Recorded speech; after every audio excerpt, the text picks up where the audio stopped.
ओडिशार सहरांचल और औद्योगिक विकास को नुआ दिग देवाई मुख्यमंत्री मोहन चरण माझी अध्यक्षतार बसी राज्य cabinet Odisha development authority act 1982 संशोधन प्रस्ताव को अनुमोदन करिछे।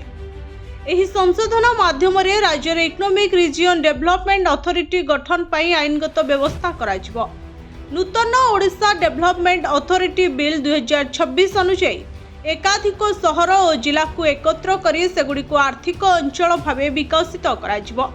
एहा माध्यम पृथक पौरांचल परिवर्ते समन्वित योजना आधुनिक भित्तिभूमि शिल्प यातायात और सरकारी सेवार विकास को गुरुत्व दियाजिबो। विकसित ओडिशा विकसित भारत 2047 एही लक्ष्य को साकार करिवारे शहरीकरण को आर्थिक विकास प्रमुख चालक भाव धरा जाइछे। सही दृष्टिकोणरू राज्य में विभिन्न सहर क्लस्टर को एकत्र करी बृहत आर्थिक कॉरिडोर गठन कराजिबो। राज्य सरकार प्राथमिक पर्यायर भुवनेश्वर कटक पुरी पारादीप बरगढ़ झारसुगुड़ा संबलपुर ब्रह्मपुर छत्रपुर गोपालपुर एवं जयपुर कोरापुट सुनाबेड़ा आर्थिक अंचल को चिन्हट करछन्ते। पर्यायक्रमे अन्यान्य आर्थिक अंचल मध्य घोषणा कराजिबो। फेब्रुआरी मासरे आरंभ होइतिबा बीके पर प्रकल्प नीति आयोगर सहयोगरे प्रस्तुत होइतिबा एक फ्लैगशिप योजना प्राय 11,892 वर्ग किमी अंचल विस्तृत एही आर्थिक क्षेत्रर अर्थनीति को 22.4 बिलियन डॉलर रु 2047 सुधा 500 बिलियन डॉलर पर्यंत पहुंचाइबा लक्ष्य रखा जाइछे।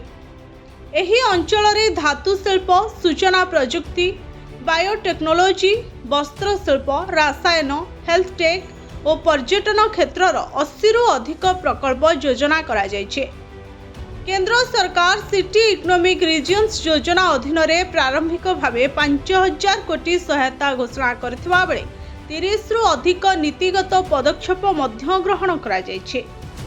2026-27 बजेट रे समृद्ध सहर योजना अधीन 320 कोटी व्ययबराद सह बीके पेपर संबलपुर और ब्रह्मपुर भली अंचलर समन्वित विकास पई पदक्षेप निया जाइछे।